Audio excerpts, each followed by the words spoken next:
এই মাটিও অত্যন্ত সৌভাগ্যবান, কারণ এই মাটিতে জন্ম নিয়েছেন বিশ্ব ইসলামী আন্দোলনের অন্যতম পুরোধা, আপনাদের এই এলাকার রত্ন, আপনাদের কৃতি সন্তান শহীদ মাওলানা মতিউর রহমান নিজামী রাহিমাহুল্লাহ।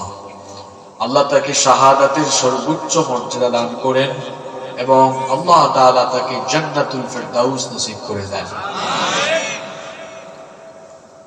শহীদদের রক্ত বৃথা যায় না, শহীদদের রক্ত যুগে যুগে কথা বলেছে, বলছে এবং বলবে। যারা শহীদদের রক্ত ঝরায় তারা পৃথিবীতে সম্মান এবং ইজ্জত নিয়ে পৃথিবী থেকে বিদায় নিতে পারে না। এই বাংলাদেশে আপনারা গত 15 বছরে দেখেছেন নিরপরাধ মানুষগুলোকে অপরাধী সাজিয়ে যারা তাদের উপরে বিচারের নামে অবিচার করেছে, জুলুম করেছে, প্রহসন করেছে, তাদের কারোরই পরিণতি কিন্তু ভালো হয় নাই। 2007-08 ফখরুদ্দিন মঈনুদ্দিনের শাসনকাল আপনাদের অনেকের মনে আছে। তখন আওয়ামী লীগ, বিএনপি, জাতীয় পার্টি, বিভিন্ন দলের এমপি মন্ত্রীরা, সাবেক এমপি মন্ত্রীরা যখন ফখরুদ্দিন মঈনুদ্দিনের ছাঁটাইয়ের সময় পলায়ন করেছে, সেই সময় কিন্তু আপনাদের এলাকারই কৃতি সন্তান, সাবেক মন্ত্রী, সাবেক এমপি আপনাদের শহীদ মাওলানা মতিউর রহমান নিজামী, তার মন্ত্রণালয়ের 1 টাকার দুর্নীতি সেই ফখরুদ্দিন মঈনুদ্দিন সরকার বের করতে পারে নাই। এজন্য বলেছি আপনাদের এই মাটি ধন্য, এই মাটিতে এমন সন্তান জন্ম নিয়েছে, আলহামদুলিল্লাহ। এই বাংলাদেশে সম্পদের কোনো অভাব নাই, আছে শুধু ভালো মানুষের অভাব। যারা এরকম মন্ত্রণালয়, মিনিস্ট্রি চালাবে, সচিবালয় চালাবে, যারা পার্লামেন্ট, সেক্রেটারিয়েট, বঙ্গভবনে গিয়ে সততার সাথে, ইনসাফের সাথে, আমানতদারিতার সাথে আখিরাতের ভয় অন্তরে লালন করে দায়িত্ব পালন করবে, এই রকম মানুষের অভাব বাংলাদেশে অনেক বেশি। এজন্য আমরা দেখি আমাদের মাথার উপরে যারা আছে, এই জাতিকে যারা নেতৃত্ব দিবেন, জাতিকে যারা পরিচালনা করবেন, দেখা যায় তারা এই দেশের মানুষের ভাগ্য উন্নয়নের কথা বলে যান, কিন্তু দেশের মানুষের ভাগ্য উন্নয়নের কথা বলে যখন জায়গা মতো চলে যান, তখন মানুষের ভাগ্য বদলায় না। তাদের জুতা বদলায়, তাদের ড্রেস বদলায়, তাদের মোবাইল ফোন বদলায়, বাড়ি ঘরের কালার বদলায়, সম্পদ বদলায়, মোট কথা তাদের নিজেদের ভাগ্য বদলায়, কিন্তু দেশের ভাগ্য আর বদলায় না। এজন্য আপনারা দেখেছেন দেশের ঘাড়ে, জাতির ঘাড়ে যত টাকা ঋণের বোঝা চাপিয়ে দিয়েছে, তার চাইতে বেশি পরিমাণ সম্পদ চুরি করে, দুর্নীতি করে, লুটপাট করে বিদেশে পাচার করেছে। এগুলো কার টাকা? এগুলো আপনাদের টাকা, এগুলো জনগণের টাকা। এভাবেই গত 54 বছর ধরে বাংলাদেশ স্বাধীন হওয়ার পর থেকে 2024 সাল পর্যন্ত এভাবেই 54 বছর ধরে জনগণের উপরে নীরব নির্যাতন চলছে। নীরব নির্যাতন। কিরকম চুরি যে ফেরাউনের দল কিছুদিন আগে পালিয়ে গেল, এরা যে কি পরিমাণ চোর আপনি তাদের বক্তব্য থেকেই বুঝতে পারবেন। তিনি বলেছিলেন আমার পিয়ন ছিল কত কোটি টাকার মালিক। পাবনার মানুষ খুব ভালো জানে কত কোটি টাকা। কি ছাড়া চলে না। আপনার কথাই বোঝা গেল আপনার ডানে বামে সামনে পিছনে আপনি চোর ডাকাতদেরকে লালন পালন করেছেন। এই জন্য ভালো মানুষ তো পালায় না, চোর পালায়, ডাকাত পালায়। আপনাদের নাগদেমরা এই গ্রামে যদি কোনো গৃহস্থের বাড়িতে চোর ঢোকে আর বাড়িওয়ালা যদি টের পায়, রাতের বেলা যদি চিৎকার মানে চোর চোর, আশেপাশের বাড়ি এরাও খবর পেয়ে গেছে, মসজিদের মুয়াজ্জিন সাহেব মাইকে বললেন অমুক বাড়িতে চোর ধরা পড়েছে। এরপরে কি চোর বা ডাকাত গ্রামের মানুষকে বলবে আসেন ভাই আসেন আমারে বাইন্দা ধইরা নিয়ে যান, এটা বলবে? চোর তখন গৃহস্থ বা মানুষ জেগে উঠলে কিসের চেষ্টা করবে? কিসের চেষ্টা করবে? 15 বছর চুরি করেছে, সবাই টের পায় না। যখন ছাত্র জনতা, তরুণ যুবক এটা টের পেয়েছে, যুবকরা হচ্ছে টর্নেডোর মতো, সাইক্লোনের মতো, যুবকরা হচ্ছে স্রোতের মতো। স্রোত যেমন যেদিকে যায়, আপনারা নদী এলাকার মানুষ বুঝবেন, স্রোত যেমন তীব্র গতিতে ছুটে গিয়ে সবকিছুকে ভাসিয়ে নিয়ে যায়, যুবকরা হচ্ছে সেই স্রোতের মতো, যেদিকেই যায় সবকিছুকে তারা চুরমার করে দেয়। এই যুবক তরুণরা যখন টের পেয়েছে আমার বাড়ি ঘরের, আমার দেশের সব চুরি হয়ে যাচ্ছে, তারপরে তখন বলে যে ধরো চোরকে ধরো, স্বৈরাচারকে ধরো, তখন দেখা গিয়েছে ওই আপনার বাড়িতে চোর ডাকাত যেমন গৃহস্থ সজাগ হলে পালিয়ে যায়, ঠিক তেমনি দেখা গিয়েছে এই দেশের চোরেরা ডাকাতেরা জামাতের সাথে পালিয়ে গিয়েছে। কথায় কথায় বলতেন এটা আমার বাবার দেশ, আমি পালাই না। হঠাৎ করে দেখা গেল তিনি কাউকে কিছু না বলে চোরের মতো পালিয়ে চলে গেলেন। আপনারা কি আমার কথায় কষ্ট পেয়েছেন? অবাস্তব কিছু বলেছি?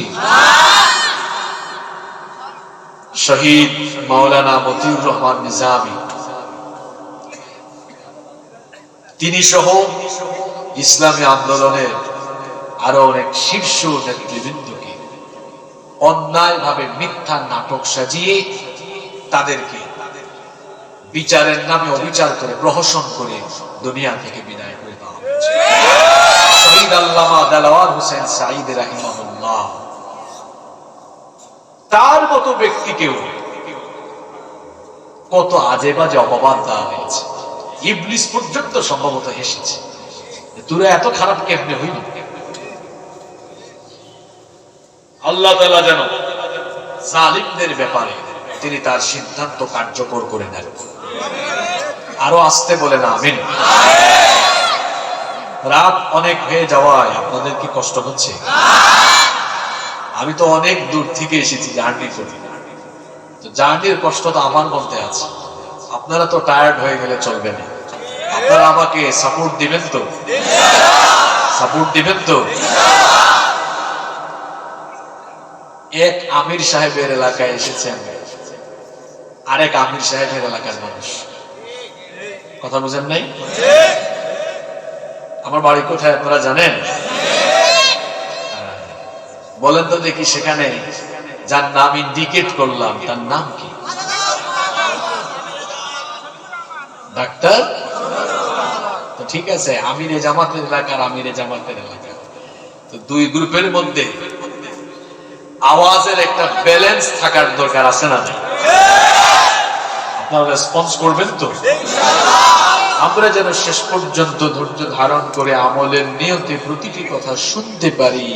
আল্লাহ আপনি আমাদেরকে সেই তৌফিক দেন। সম্মানিত উপস্থিতি, মহান আল্লাহ এই পৃথিবীতে আমাদেরকে কেন সৃষ্টি করেছেন? কি সুন্দর করে আল্লাহ তাআলা জবাব দিচ্ছেন, কেন আমি তোমাদেরকে দুনিয়াতে সৃষ্টি করেছি বান্দা শোনো।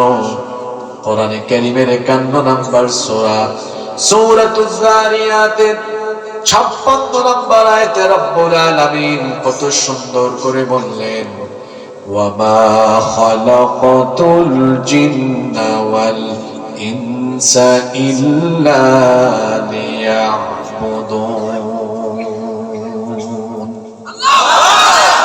I didn't create the mankind and jinkind except my worship. আল্লাহ বলছেন আমি জিন জাতি আর মানব জাতিকে আমার গোলামি ছাড়া অন্য কোনো কিছুর জন্য সৃষ্টি করি নাই। আমাদেরকে যার গোলামের জন্য সৃষ্টি করা হয়েছে, জোরে বলেন তো তিনি কে? আমরা আল্লাহর গোলামি করব, এজন্য সৃষ্টি করা হয়েছে। আমাদের পরিচয় আমরা গোলাম। আমরা শুধু গোলাম নই, গোলামের ঘরের গোলাম। আমাদের 14 গোষ্ঠীকার গোলাম। আল্লাহ তাআলার গোলামি দৃষ্টান্ত যেন আমরা প্রতিটি মুহূর্তে উপস্থাপন করতে পারি, এজন্য আল্লাহ তাআলা রেগুলার এমন একটি ইবাদত আমাদের জন্য ফিক্সড করে দিয়েছেন, যে ইবাদতের মাধ্যমে মহান আল্লাহর আনুগত্যের সর্বোচ্চ নমুনা প্রদর্শন হয়। সেই ইবাদতের নাম হলো সালাত, যেটাকে আমরা বলি নামাজ। আমরা যে আল্লাহর গোলাম, এটার সবচাইতে চমৎকার দৃষ্টান্ত উপস্থাপন হয় এই ইবাদতের মাধ্যমে। আমার দিকে তাকান, কেউ ডানে বামে তাকায় না।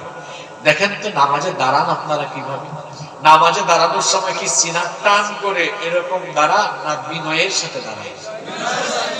আল্লাহ তাআলা তো বলেছেন ওয়াকুমু লিল্লাহি কানিতিন, বিনয়ী হয়ে আল্লাহর সামনে। আমরা মাথার মতো করে দিয়ে দাঁড়ালাম, আর দাঁড়ানোর সময় একজন আসামি যেমন সারেন্ডার করে, ঠিক তেমনি আসামির মতো সারেন্ডার করে গোলাম তার মালিকের সামনে দাঁড়াচ্ছে। কিভাবে? এই দুই হাত কাঁধ বা কান পর্যন্ত উঠায়া এমন ভাবে তাকবীর দিচ্ছে, এটা দেখে মনে হচ্ছে যেন বান্দা এই মুহূর্তে তার মালিকের সামনে নিজেকে একেবারে ছোট বানিয়ে অহংকার রিমুভ করে দিয়ে আসামির মতো সারেন্ডার করে তার মালিকের সামনে দাঁড়িয়ে গিয়েছে। আল্লাহু আকবার। তারপর দাঁড়াচ্ছে আর কথা বলছে। Salat is a conversation between almighty Allah and the slave. নামাজ হলো আল্লাহ আর বান্দার কথা বলার জায়গা। সুবহানাল্লাহ। এরপরে বান্দা রুকু দিল, মাথাটা একটু নুইয়ে দিল, তারপর রুকু থেকে দাঁড়ালো, সাজদায় যখন গেল তার নাক আর কপাল আল্লাহর কুদরতি চরণে লাগিয়ে দিয়ে এমন এক দৃষ্টান্ত উপস্থাপন করলো, এই দৃশ্য দেখে মনে হয় আর বান্দার মধ্যে কোনো অহংকার নাই, তার মধ্যে কোনো আমিত্ববোধ নাই, অধ্যতপূর্ণ কোনো আচরণ নাই। সে গোলাম হয়ে গোলামের মতোই তার মাবুদের কুদরতি চরণে মাথা ঠেকিয়ে দিয়ে গোলামের উত্তম পরিচয় দিয়েছে। সুবহানাল্লাহ। যে ব্যক্তি আল্লাহকে সাজদা দেয় সে আল্লাহর বাধ্যগত, সে আল্লাহর আনুগত্যশীল বান্দা। আর যে ব্যক্তি আল্লাহকে সাজদা দেয় না সে অহংকারী। এটা আমার কথা না, কোরআনে কারীমে এটা বলেছেন কি? জোরে বলেন কি? আদম আলাইহিস সালামকে সৃষ্টি করার পরে সকল ফেরেশতাদেরকে আল্লাহ আদেশ করেছিলেন তোমরা আমার আদমকে সাজদা দাও। সবাই সাজদা দিয়েছিল, কেবলমাত্র একজন দেয় নাই। যে দেয় নাই সবাই আপনারা তার নাম জানেন, তার নাম হলো وَإِذْ قُلْنَا لِلْمَلَائِكَةِ اسْجُدُوا لِآدَمَ فَسَجَدُوا إِلَّا إِبْلِيسَ أَبَى وَاسْتَكْبَرَ وَكَانَ مِنَ الْكَافِرِينَ। আল্লাহ তাআলা বলছেন, আর স্মরণ করো যখন তোমাদের রব ফেরেশতাদেরকে বলেছিলেন তোমরা আদমকে সাজদা দাও, ইবলিস ছাড়া সবাই সাজদা দিয়েছিল, ইবলিস সাজদা দেয় নাই। কারণ আবা, সে অস্বীকার করেছে, সে আল্লাহ তাআলার আদেশকে অমান্য করেছে। ওয়াস্তাকবারা, আল্লাহর সামনে অহংকার প্রদর্শন করেছে। ওয়া কানা মিনাল কাফিরিন, এবং সে কাফিরে পরিণত হয়েছে। খেয়াল করে আয়াত শুনুন, ইবলিস সাজদা না দেওয়ার কারণে এই আয়াতে আল্লাহ বললেন তার তিনটা ক্ষতি হয়েছে। এই তিনটা ক্ষতির সাথে ইবলিসের আরো দুইটা ক্ষতি হয়েছে। এক, সাজদা না দেওয়ার কারণে ইবলিসের মোট ক্ষতি হয়েছে 3 আর 2 হলো 5। এক সাজদা না দিয়ে ইবলিস ক্ষতি করলো কয়টা? আরো জোরে বলেন কয়টা? 1 নাম্বার অবাধ্য, সে বাধ্যগত নয়, আল্লাহর হুকুম অমান্য করলো, অস্বীকার জানালো। 2 নাম্বার সে অহংকার করলো। 3 নাম্বারে সে কাফিরে পরিণত হয়ে গেল। আর 4 নাম্বার হলো সে মারদুদ হয়ে গেল, জান্নাত থেকে বিতাড়িত হয়ে গেল। আল্লাহ অন্য আয়াতে বলেছেন ফাইন্নাকা রাজিম, নিশ্চয়ই তুমি অভিশপ্ত, নিশ্চয়ই তুমি বিতাড়িত। আর তার 5 নাম্বার যে ক্ষতিটা হলো সে হলো মালউন, সে হয়ে গেল অভিশপ্ত।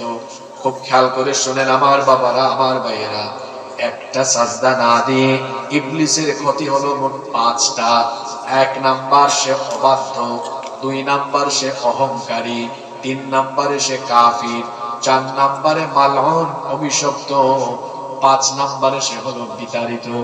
ইবলিসের মতো দুনিয়াতে যারা আযান হলে পড়ে নামাজে গিয়ে আল্লাহকে সাজদা দেয় না, এরাও এই পাঁচটা ক্ষতির সম্মুখীন হবে।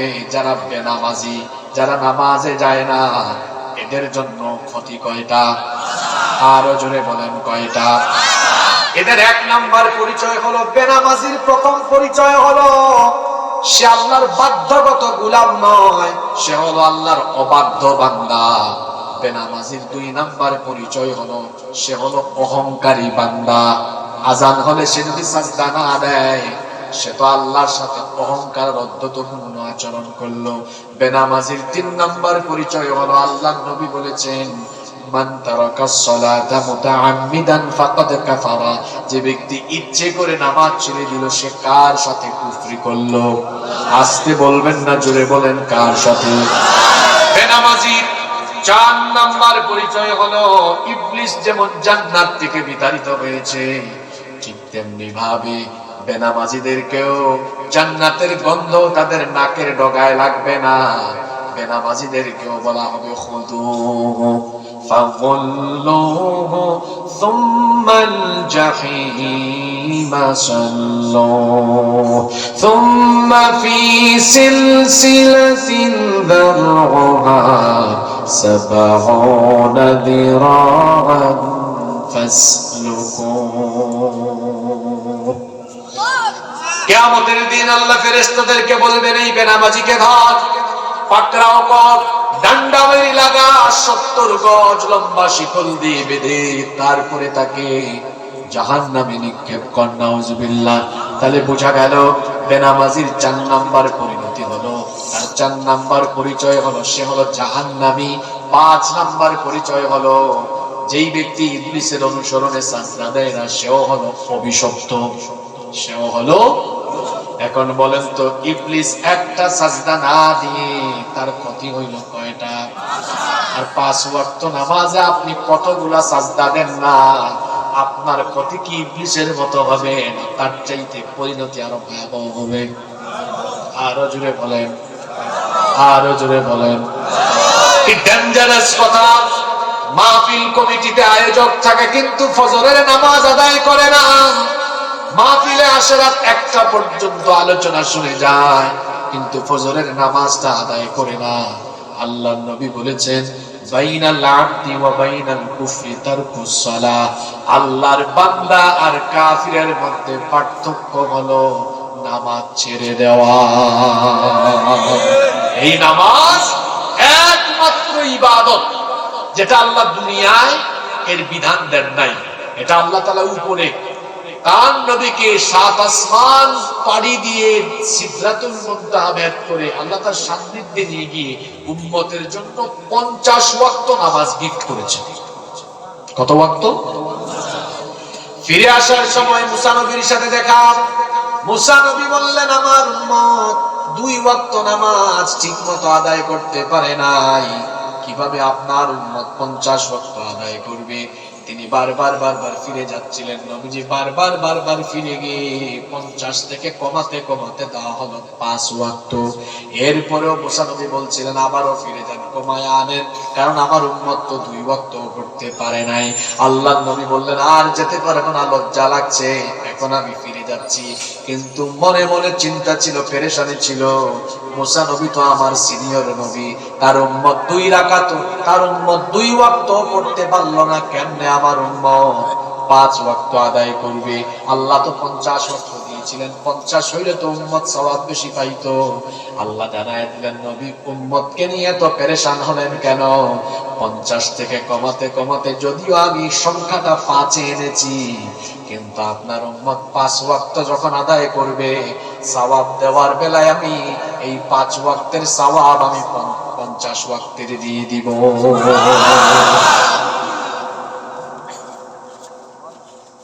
সালাত হচ্ছে আমাদের জন্য মেরাজ, এটা আল্লাহর সাথে কথা বলার জায়গা। আল্লাহ কথা বলেন। আর দেখেন নামাজের শিডিউলটা, আমার দিকে তাকান, কি সুন্দর শিডিউল দেখছেন? হ্যাঁ, ঘুমানোর আগেও আছে, ঘুম থেকে উঠার পরেও আছে না? কেন? যেন বান্দা ঘুম থেকে উঠে একটা হাজিরা দেয়, আল্লাহ আমি তো তোমার গোলাম, এই যে তোমার সাজদা দিলাম। সুবহানাল্লাহ। আর মুয়াজ্জিন সাহেব যে ফজরের সময় ডাকেন, হাইয়া আলাস সালাহ, নামাজের জন্য আসো, হাইয়া আলাল ফালাহ, কল্যাণের জন্য আসো। আর আল্লাহ যেন ডাকেন, বান্দা কই ঘুমাইছিলি সেই 11টায় 12টায়, 5 ঘন্টা 6 ঘন্টা হয়ে যাচ্ছে, আয় না তোর সাথে একটু কথা বলি, আয় তুই নামাজে আয়, ফজরে আয়, আমি তোর সাথে কথা বলি। সুবহানাল্লাহ। আল্লাহ দুপুরের টাইমে আরেকটা নামাজ দিয়ে দিলেন, যোহর। আল্লাহ যেন বান্দার সাথে কথা বলার জন্য তাকে ডেকে আনতেছেন, তুই কই 5:30টায় আসলি একবার, এখন 1:30টা বাজে, 8 ঘন্টা হয়ে গেল, তুই কি আমার সাথে আরেকবার কথা বলবি না? আয় তোর সাথে আবার কথা বলবি। সুবহানাল্লাহ। 2 ঘন্টা যায় না, আসর হয়, আল্লাহ বলেন তোর সাথে কথা না বললে ভালো লাগে না, আয় না আবার কথা বলি। 1 ঘন্টা 1.5 ঘন্টা যায় না, আল্লাহ সূর্য ডুবার সময় আরেকবার ডাক মারেন, আয় না দিনের শুরুতে একবার কথা বলছিলাম, এখন আয় দিনের শেষে তোর সাথে আরেকবার কথা। ঘুমানোর আগে আল্লাহ যেন আরেকবার এশার নামাজে ডাক দেন, তুই যে ঘুমাবি এখন, এটাই তো তোর জীবনের শেষ ঘুম হয়ে যেতে, আয় না ঘুমানোর আগে আরেকবার আমার সাথে কথা বল। এভাবে বান্দা ঘুমানোর আগে ঘুমানোর পরে দিনের বেলা আল্লাহ ডেকে ডেকে বান্দার সাথে কথা বলে। সুবহানাল্লাহ। এটা যেন আমার নবীর সেই আকাঙ্ক্ষা বাস্তবায়ন। আপনারা কথা শুনতেছেন? কোন আকাঙ্ক্ষা? আল্লাহ আপনি তো আমাকে মেরাজে আনলেন, আমি আপনার সাথে কথা বলছি, আরে আমার উম্মত গুলো যদি এভাবে আপনার সাথে কথা বলতে পারতো। আল্লাহ তো নবীজির মনোবাসনা বুঝে। আল্লাহ বলেন, নবী আপনার উম্মতের এত টেনশন, এত চিন্তা উম্মতের, আপনার জান আপনার সাথে তো আমি আপনাকে এনে এখানে কথা বললাম একবার, আপনার উম্মতকে আপনি ভালোবাসেন, আমিও তো ভালোবাসি, আমি এদের সাথে ডেইলি কথা বলবো 5 বার। কয়বার? 5 বার। আপনি তো জানেন না, আল্লাহ ডাক দেন, আয়, আপনি জানেন না। আর যদি জিজ্ঞেস করি জান্নাতে কি যেতে চান, কেউ না বলবে না, সবাই বলবে হ্যাঁ আমরা জান্নাত চাই। এখন জান্নাত আপনি যেতে চান, আল্লাহ তো জান্নাতে আপনাকে দিতে চান। কারো বাড়ি ঘর যদি তালা দেওয়া থাকে, এটা খোলার জন্য কি দরকার? আল্লাহ আপনাদেরকে জান্নাত দেওয়ার জন্য রেডি। আল্লাহ প্রতিদিন 5 বার নামাজে ডাকেন, আয় বান্দা আয় আমারে সাজদা দে, আর তোর জন্য বানানো জান্নাতের চাবি আমার কাছ থেকে নিয়ে নে। সুবহানাল্লাহ। সেই নামাজের কোনো খবর আমাদের নাই। আজকে ওয়াদা করে যাও, এই নামাজ আর কোনদিন ছাড়বেন না। রাজি আছেন? যুবক ভাইরা কি রাজি আছে? যুবকরা বলে, হুজুর আমরা বুড়া হই, তারপরে আমি বুড়া হব, এর কোন নিশ্চয়তা আছে? পৃথিবীতে তো আসার সিরিয়াল আছে, কিন্তু যাওয়ার কোন সিরিয়াল। আজকের আলোচনা খুবই গুরুত্বপূর্ণ। আমাদের বর্তমান সমসাময়িক এই চলমান সময়ে আমাদের জন্য করণীয় অনেক কিছু আজকের আলোচনা থেকে বের হয়ে আসবে ইনশাআল্লাহ। আপনারা কি মনোযোগী থাকবেন? আপনারা কি মোনাজাতের আগ পর্যন্ত আমাকে সময় দিবেন? আল্লাহ আমাদেরকে কবুল করেন। নামাজ কি শুধু 5 ওয়াক্ত গিয়ে সাজদা দেওয়ার জন্যই ফরজ করা হয়েছে? জোরে বলতে হবে। নামাজ এটা শুধু ইবাদত নয়। নামাজ এটি যেমন ইবাদত, ঠিক তেমনি ভাবে এটি হচ্ছে মানুষের জীবন পরিচালনার প্রশিক্ষণ। কথা কি বুঝতে পেরেছেন? জীবন পরিচালনার প্রশিক্ষণ। মান আকামাস সালাতা ফাকাদ আকামাদ-দ্বীন। যে ব্যক্তি নামাজ কায়েম করলো, সে যেন প্রকৃত অর্থে দ্বীন কায়েম করলো। এই গুরুত্বপূর্ণ কথাটা, এটা বুঝতে পারলেই আপনার মাথায় এটা আসবে যে নামাজের ভেতরে দ্বীন কায়েম আছে। কিভাবে? এটা কত গুরুত্বপূর্ণ কথা। যে ব্যক্তি নামাজ কায়েম করলো, সে ব্যক্তি দ্বীন কায়েম করলো। কারণ নামাজের ভেতরে দ্বীন কায়েমের শিক্ষা দেওয়া আছে। শুধু তাই নয়, আমি আগেই বলেছি আজকের এই লাইনটা, এটা আজকের আলোচনার চুম্বক অংশ, মনে রাখবেন। পারলে কালকে এই এলাকায় আলোচনা করবেন, যে গতকাল আলোচনা শুনলাম, এই কথাটা ছিল আলোচনার চুম্বক অংশ। কি সেটা? নামাজ শুধু ইবাদত নয়, ইবাদতের পাশাপাশি নামাজ জীবন পরিচালনার প্রশিক্ষণ। এই কথাটা মনে রাখতে পারবেন না? নামাজ জীবন পরিচালনার আবার বলেন নামাজ জীবন পরিচালনা, আরো একবার বলেন নামাজ জীবন পরিচালনা। অর্থাৎ আমার আপনার জীবনকে কেমনে চালাবো সকল অন্তর্নিহিত শিক্ষা এই নামাজের ভেতরে আছে না নাই? আমি সেখান থেকে আজকে নামাজের 15টা শিক্ষা আপনাদের সামনে তুলে ধরব ইনশাআল্লাহ। এই পয়েন্টগুলো পারলে নোট করবেন, যাদের মেমোরাইজিং ক্যাপাসিটি ভালো মেমোরিতে সেভ করে নিয়ে যাবেন। আল্লাহ আমাদেরকে এগুলো মনে রাখার উদ্দেশ্যে আমলের উদ্দেশ্যে শোনার তৌফিক দান করে। নাম্বার 1, 1 নাম্বার, সালাত teaches to make a clean life. নামাজ আমাদেরকে পরিচ্ছন্ন জীবনযাপন তৈরির জন্য উৎসাহিত করে আমাদেরকে নামাজ পরিচ্ছন্ন জীবনযাপনের শিক্ষা দেয়। আপনারা বলেন তো নামাজের মধ্যে কাপড় পাক, শরীর পাক, জায়গা পাক এগুলোর দরকার আছে কিনা? এটা নামাজের অন্যতম রুকন, নামাজের অন্যতম রুকন। যে জায়গায় দাঁড়াবেন জায়গাটা পাক হবে, শরীরটা পাক হবে, কাপড় পাক হবে, পবিত্র অবস্থায় আসতে হবে। পেশাব করে পানি নেয় নাই অথবা নাপাক হয়েছে, নাপাক অবস্থায় কি কেউ নামাজে আসে? আল্লাহ এখান থেকে শিক্ষা দিলেন, বান্দারে তুমি নামাজে আসার টাইমে যেমন পবিত্র থাকো, তোমার জীবনটাকেও তুমি পবিত্র বানাও। আমার একটা হাদিস মনে পড়লো, এত সুন্দর হাদিস। নবীজি বলেছেন মুমিনের জীবন হবে মৌমাছির মতো। কিসের মতো? মধুর নামে কোরআনে একটা সূরা আছে, সূরাতু আন-নাহল। সূরাতু আন-নাহল,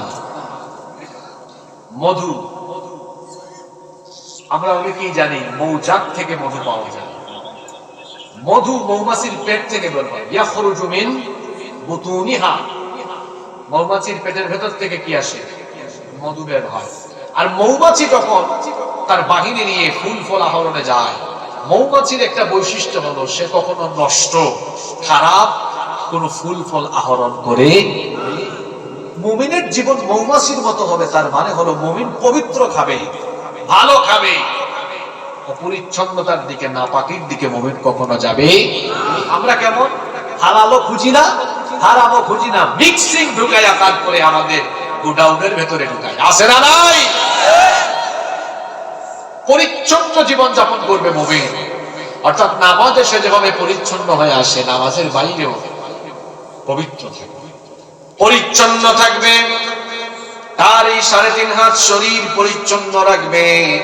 আমাদের মধ্যে অনেকেই আছে অপরিচ্ছন্ন জীবন যাপন করে, দাঁতে ময়লা, শরীরে ময়লা, কাপড়ে ময়লা, এরকম থাকে। আমাদের প্রিয় নবী মুহাম্মদুর রাসূলুল্লাহ, আমরা বলি সাল্লাল্লাহু আলাইহি ওয়াসাল্লাম, তিনি কতটা পরিচ্ছন্ন জীবন যাপন করতেন। নবীজির সাহাবী সাইয়েদনা আনাস রাদিয়াল্লাহু আনহু বলেছেন, মা শামামতু আনবারান কাত্তু ওয়ালা মিসকান ওয়ালা শাইআন আতয়াবু মিন রিহি রাসূলিল্লাহ।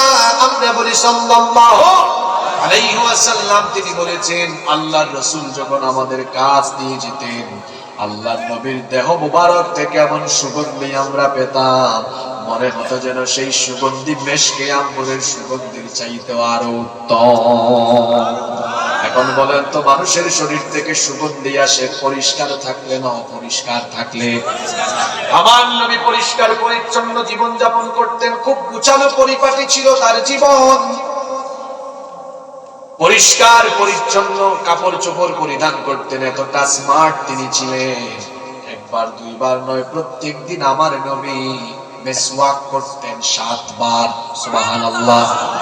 আপনাদের আধুনিক যুগের এই বিজ্ঞান মনস্ক মানুষ, তারা দাঁত ব্রাশ করে 2 বার ঘুমানোর আগে, ঘুমানোর পরে। কিন্তু আমার নবী কত স্মার্ট। মা আয়েশা রাদিয়াল্লাহু আনহা থেকে হাদিস এসেছে, নবীজি ঘুমানোর আগেও মিসওয়াক ব্যবহার করতেন, ঘুম থেকে উঠেও মিসওয়াক ব্যবহার করতেন। হইল 2 বার। বলবেন হুজুর আপনারা বলতেন 7 বার। এই 2 এর সাথে 5 ওয়াক্ত নামাজের আগে আছে আরো 5 বার। 5 আর 2 কত হইল? পৃথিবীর মানুষদেরকে দাঁত ব্রাশ করা শিখিয়েছেন আল্লাহর নবীগণ, কারণ as-siwaku min sunanil mursalin। মিসওয়াক করা ছিল সকল নবীদের সুন্নাহ। সুবহানাল্লাহ। আমার দেশে অনেক মুসলমান আছে এমন যে নামাজ থেকে পরিচ্ছন্নতার ট্রেনিং দেয়, তার মুখের মধ্যে অপরিচ্ছন্নতা। নামাজে গিয়ে যখন কেরাত করে কিংবা সাজদায় গিয়ে যখন বলে সুবহান রাব্বিয়াল আলা, মুখের থেকে তখন বিড়ির দুর্গন্ধ বের হয়, সিগারেটের দুর্গন্ধ বের হয়। এরকম মানুষ আছে না নাই? পকেটের মধ্যে মিসওয়াক রেখে দিবেন। মিসওয়াক হচ্ছে সকল নবীদের একটা গুরুত্বপূর্ণ আমল। মিসওয়াকটা সাথে রাখবেন, যখনই সময় পাবেন মিসওয়াক লাগাবেন। নামাজের আগেও একটু মিসওয়াক করে নেবেন, কারণ মিসওয়াক পছন্দ করতেন আল্লাহর সকল নবীরা। এমনকি আল্লাহর নবী যখন দুনিয়া থেকে বিদায় হয়ে যান, মিসওয়াক করে করে করে করে তিনি দুনিয়া থেকে চলে গিয়েছেন। সুবহানাল্লাহ। এই যে দেখেন আমার পকেটেও মিসওয়াক আছে, এরকম মিসওয়াক রাখবেন। রাখবেন তো? পরিচ্ছন্ন জীবন যাপন করবেন, নিজের 3.5 হাত বডিকে পরিচ্ছন্ন রাখবেন, বাড়ির আঙিনাকে পরিচ্ছন্ন রাখবেন, রাস্তাঘাটকে পরিচ্ছন্ন রাখবেন। আমার দেশটা কত সুন্দর, মনে হয় যেন ছবির মতো আঁকা। কিন্তু আমি দুঃখ করে অনেক জায়গায় বলি, বাংলাদেশে মুসলমান আছে কিন্তু ইসলাম নাই। ইউরোপ আমেরিকায় ইসলাম নাই, ইউরোপ আমেরিকায় মুসলমান নাই কিন্তু ইসলামের বিধান আছে। কথা বুঝেন নাই? হ্যাঁ, ইউরোপ আমেরিকায় দেখা যায় রাস্তাঘাট গুলো কতদিন থুতু ফেললে জরিমানা গুনতে হয়। থুতু ফেলবে জরিমানা গুনতে হয়। ওরা কিন্তু মুসলমান না, ওদের দেশে মুসলমান নাই কিন্তু ইসলামের বিধানগুলো, পরিচ্ছন্ন জীবনযাপন, এই বিধান তাদের দেশে। এমনকি কাফিরের দল ইসলামের বিধান তারা মানে আমাদেরকে উল্টা চাপায় দেয়। নারী নেতৃত্ব ইসলাম হারাম করেছে। কোন নারীকে আল্লাহ তাআলা নবী রাসূল বানিয়েছেন? বলেন নারীদেরকে আল্লাহ বানাইলেন না কেন? বানান নাই, এর যৌক্তিক বাস্তবিক বিজ্ঞানসম্মত কারণ আছে। একজন নারী সৃষ্টিগতভাবে তিনি এমন যে মাসে তো তার 3-4 দিন 5 দিন 6 দিন অসুস্থতা থাকে। এখন ওই নারীকে যদি নবী বানিয়ে দেওয়া হয়, তো এই 4-5 দিন 6-7 দিন ইমামতি কে করবে? নবুয়ত রিসালাতের দায়িত্ব কে পালন করবে? এটা ঝামেলা দেখা দিবে। আর তাছাড়া নবী রাসূলগণ তো সকাল সন্ধ্যায় রাতে তারা তো জনসম্পৃক্ত থাকবেন, কিন্তু একজন নারী তো সব সময় জনসম্পৃক্ত থাকতে পারবেন। ইসলাম যেটাকে হারাম করেছে তার পিছনে কারণ আছে। ওরা পশ্চিমা দুনিয়া গোটা পৃথিবীকে সবক দেয় নারীর ক্ষমতায়নের দরকার। তাদের দেশে কোন নারী ইলেকশনে দাঁড়ালে আমেরিকার ইতিহাস বলে কখনোই তারা কোন নারীকে তাদের নেতা বানায়। কিছুদিন আগে ইলেকশন গেল, একজন আধা পাগলকে তারা প্রেসিডেন্ট বানিয়েছে, কিন্তু একজন নারীকে বানায়। তাদের কথা হলো প্রয়োজনে পাগল ছাগলকে বানায় দেবে, কিন্তু নারীকে। কামালা হ্যারিস হেরে গেল না? হ্যারিস না হারিস? হারিস বলো, তার নামও যেমন হারিস, মানে নামটাই হারিস। হারিস নামটাই কি? আপনারা কি আছেন এখানে? ওরা সবাইকে কি শিখায় দেখেন। ট্রাম্প পয়সা আজকে কিন্তু আমাদের ওই আগের মহিলা নিয়ে টুইটারে পোস্ট করেছে, যুবক ভাইরা জানেন কিনা? এই ট্রাম্প বাবা তার নির্বাচনী ক্যাম্পে আমেরিকার জনগণকে বলেছিল, আপনারা কি ট্রাম্পের বিপরীতে একজন নারীকে আমেরিকার নেতৃত্বে বসিয়ে দিতে চান? দেখছেন কারবা? ইউটিউবে এখনো তার বক্তব্যগুলো আছে। ওরা গোটা পৃথিবীকে নারী ক্ষমতায়নের সবক দেয়, কিন্তু তাদের দেশে নারীদের প্রতি তারা বৈষম্য করে, জুলুম করে। এটাই হচ্ছে পশ্চিমা দুনিয়ার চরিত্র। এরা অন্যের মাথায় কাটাল ভেঙে খেতে দেখেন না? এখন দিল্লি আর ওয়াশিংটন একজোট হয়ে যাচ্ছে। বাংলাদেশ এটি আমাদের দেশ। এই দেশে কোন দেশের তাবেদারিত্ব চললে এই দেশের মানুষেরা বরদাস্ত করবে না। কষ্ট হচ্ছে আপনাদের? কোন কথাই ছিল মনে আছে যে ইউরোপ আমেরিকার বহু দেশে মুসলমান নাই, কিন্তু ইসলামের রীতিনীতি তারা এগুলো তারা গ্রহণ করে নিয়েছে। আর মুসলমানের বিভিন্ন দেশ আছে, এখানে ইসলামের বিধানগুলোর বাস্তবায়ন। এত সুন্দর দেশ আমাদের, ডানে বামে সামনে পিছনে সবুজ শ্যামল, যদি এটাকে ক্লিন করে পরিচ্ছন্ন করে রাখা যায়, এটা দেখার মতো একটা দেশ হবে। পৃথিবীর সবচাইতে সুন্দর দেশ হবে এই বাংলাদেশ। নামাজ থেকে এক নম্বর শিক্ষা পাওয়া গেল, নামাজ আমাদেরকে পরিষ্কার পরিচ্ছন্ন থাকার শিক্ষা দেয়। আপনারা কি শেষ পর্যন্ত আমাকে সহযোগিতা করবেন? নাম্বার 2, 2 নম্বর, সালাত teach us to stay united. নামাজ আমাদেরকে ঐক্যবদ্ধ থাকার শিক্ষা দেয়। মুসলমান ঐক্যবদ্ধ থাকবে, দলাদলি করবে। নামাজ কিভাবে ঐক্যবদ্ধ থাকার শিক্ষা দেয়? আচ্ছা, নামাজ কি একাকী ফরজ না জামাতে নামাজ পড়ে?